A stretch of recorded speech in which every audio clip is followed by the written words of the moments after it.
Happy Friday. Welcome to a Trinity Family 5-Minute Friday. I'm Andrew. This is Bree Weems, and we are a Trinity family. We're looking at technology, critically asking some hard questions about the cost of technology, even as it benefits our lives in incredible ways. This week we are talking about the smartphone, which is a whole new device in and of itself.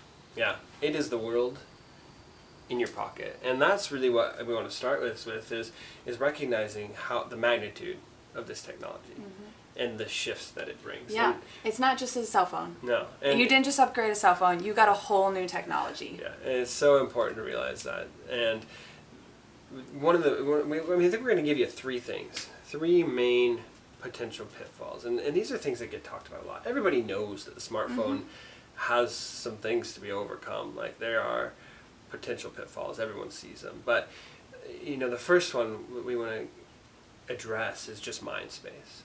And especially in that subconscious mind, when you have something that's so close with all of this potential information, with that like that you might have gotten on that post that you made, with that email that you've been waiting for, it's so easy for that to just be percolating in the back of your head, which means that your brain's not using that space to process other important decisions that you might need to make, to think about the people in your life. It's not using that space.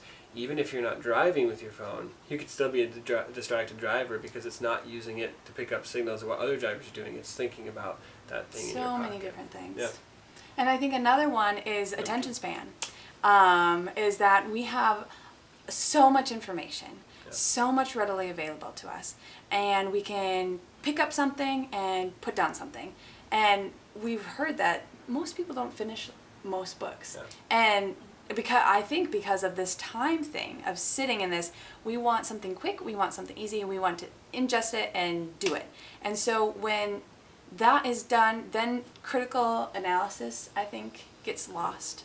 Meditation and thinking and letting it sink deep and really internalize what's being learned can be difficult, and just wanting someone to tell us what to do rather than really thinking for ourselves, okay, what needs to be done here? Yeah.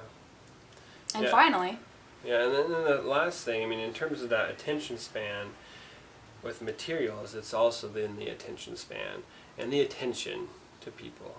And I think that's the one that gets talked about the most, but how can I be present? And how do I utilize these technologies that connect me to a world so huge and still be able to be with the one? And still be able to look you in the eye and not have those things going on, and not be thinking about the 15 TED Talks I could be watching or all the emails popping up in my thing, but to be here with you and to be willing, just like that book, just like sitting down with a book, and this is going to take me 6 hours to read this thing, when I know there's all this information out there on the web I could be looking at instead.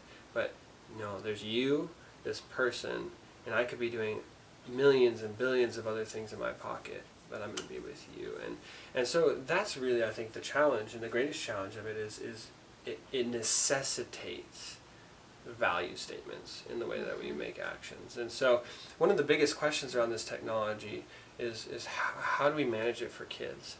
And our answer always is you got to manage it for yourself. Like, that's where we start. And so it really has to be making those value statements with your actions.